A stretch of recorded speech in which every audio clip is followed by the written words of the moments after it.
If I'm out there on the road and I gotta slum it with some free continental breakfast, I'm not complaining. I'll go for a Thomas's. But if I'm doing that B-Man brunch at home, that weekend special treat stuff, I'm making my own English muffins.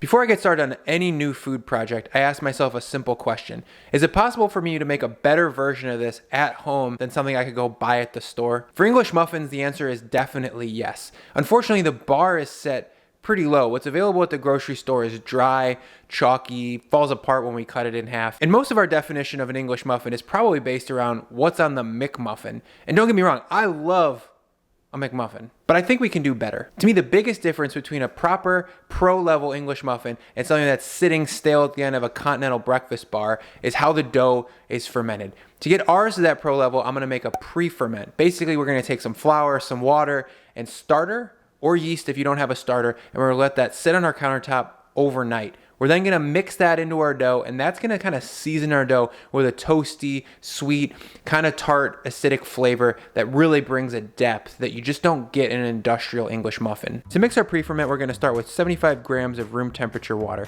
To that, we're gonna add 25 grams of a sourdough starter.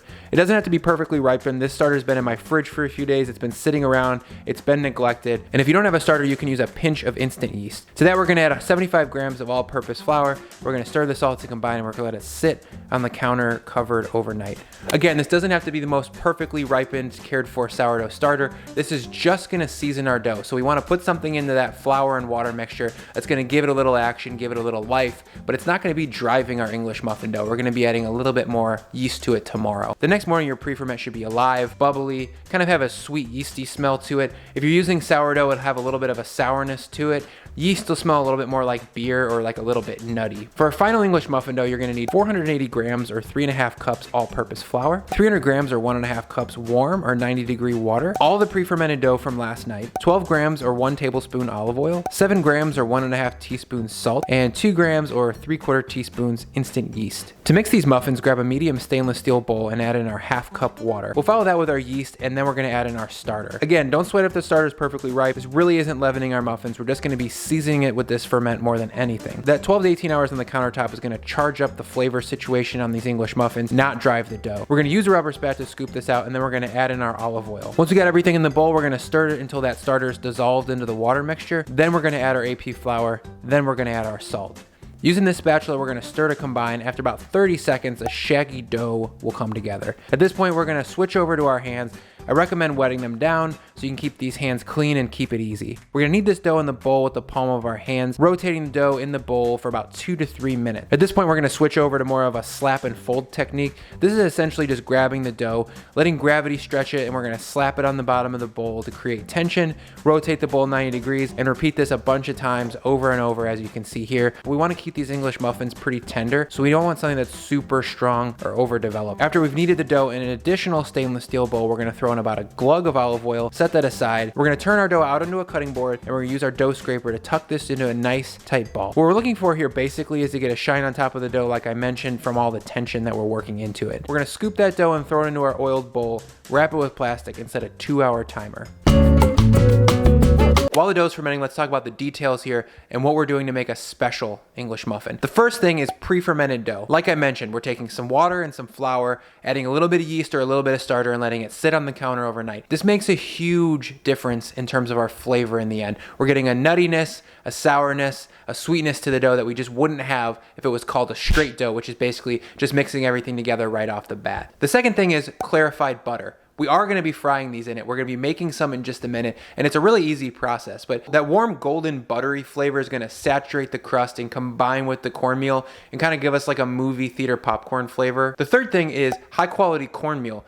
Don't use something that you've had in your pantry since 2014. I went out and bought some stone ground cornmeal. I recommend Bob's Red Mill if you don't have access to anything good, fresh milled and local, but basically we're getting that toasty, dark, fresh corn flavor that's really gonna separate these English muffins from the pack. And that's it. English muffins are a simple food. There's no trick to it. We just have to use nice ingredients, ferment them properly, and pay attention. Let's make some clarified butter. Like I said, we're gonna be frying our English muffins in this stuff, and if you haven't made clarified butter, it's super easy. We're gonna start with 2 sticks of butter over low heat, and that's pretty much it. We're gonna let this butter melt and sit for about 15 to 20 minutes. We're trying to do 2 things here. One is simmer out all the water that's emulsified in the butter, and 2, we wanna have all the milk solids sink to the bottom so that we can pour the butter fat off the top. As you can see here, it'll start with a fast bubble as some of that water starts to come out. As we get close to just pure butter fat, the bubbles will start to slow down and it'll look more like this. This is definitely the lazy man's clarified butter. If we were in the restaurant, we take this off the heat, let it sit for an hour or 2, then we use a ladle to scoop it off, put it through a chinois, maybe even use a coffee filter. But since this is a quick method, we get 90% of the results for 10% of the work. Once your butter has stopped bubbling or is pretty close to it, we're gonna pour it off. The milk solids have sunk to the bottom, so we're gonna pour off the top the best we can. Don't sweat if some of the milk solids get out. A little brown butter isn't gonna hurt us. If you have ghee and you like ghee, use that. It's a little bit easier, but homemade clarified butter just has a little bit more flavor. We're gonna set our finished clarified butter aside. It's been 2 hours. Our dough is about doubled. It looks alive, it's full of gas, and when we poke it slightly, it holds its indentation. Before I flip this out, we're gonna use some nice cornmeal to flour our sheet tray. Like I said, I'm using a fresh stone milled cornmeal here. We're gonna set our cornmeal sheet tray aside. We're gonna grab our dough and dough scraper, and we're gonna flip this onto a floured work surface. Using your dough scraper, divide this dough into 12 equal sized balls, or 75 grams each. We don't have to be super precise here. This is a pretty rustic recipe, but this dough should create exactly 12 75 gram dough balls. Using the palm of your hands and the tips of your fingers, we're gonna roll these balls just like they were hamburger buns. Check out the chicken salad video for some slow-mo footage on here that really breaks this process down if you're interested. We're gonna repeat this with the rest of the dough balls, setting them in the cornmeal as we go seam side down. Once you've got all 12 balls in the cornmeal, we're gonna flip them over to make sure both sides are evenly coated. We're gonna cover this with a half sheet tray, and we're gonna set aside in a warm place. We're gonna let these proof for about 2 hours until they've just doubled in size. When they're at that point, they should look like this. They should be buoyant,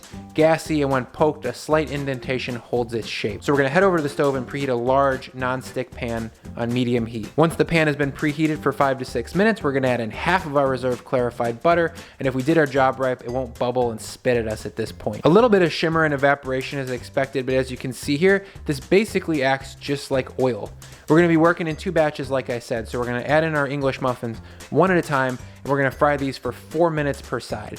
If you got any hot spots in your pan, don't be afraid to move these around a little bit. I need to move mine around because the butter pools on the sides, as you can see here, and I wanna make sure the one that's in the middle is also getting fried in the adequate amount of fat. We wanna make sure we're going for the full 8 minutes on medium heat here, so they're cooked all the way through. If you're unable to get to the full 8 minutes, if they take on a little bit too much color, we can finish them in a 325-degree oven for 5 to 6 minutes. These English muffins cooked just on the stovetop are super tender and super squishy. That's the way I like them, but don't be afraid to throw them in the oven if they're looking a little undercooked. These muffins are definitely gonna carry over cook on the sheet tray, so I recommend giving them 15 to 20 minutes to cool off, let them fully set up, let them fully cook. I'm gonna throw in my next 6, we're gonna give them a sizzle, and then we're gonna flip them, and that's pretty much it. We're gonna let these cool off. How you choose to eat them is totally up to you. Go with a breakfast sandwich.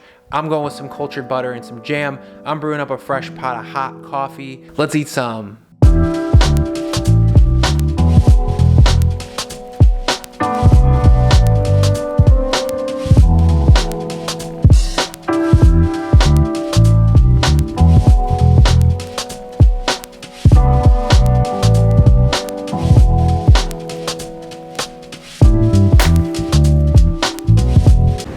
These are straight out of the toaster. I'm just gonna put butter on them.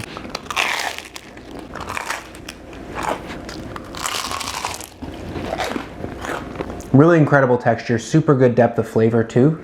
Kind of sweet, but there's no sugar in it. I'm just eating this with butter right now. Yum, yum, mmm. It's kind of like having 3D glasses on your mouth. So I hope I showed you that English muffins aren't very hard. To make them even easier, you can do this entire process the day before and just fry off the proofed English muffins in the morning. I hope I gave you the inspiration to try these next time you're doing something like a breakfasty, brunchy thing with your family. When it comes to English muffins, it's a simple food, it's a simple process, and all we need to do is just pay attention to the details. A good way to stay informed about what we're doing here is to follow us on Instagram at Weeds and Sardines. Over there we post when the videos are coming out, what we're working on. There's some fun content there, a lot more gardening content over there. So definitely check it out if you're interested. Thank you guys so much for sticking around. Thank you for your time and attention, and we'll see you next time.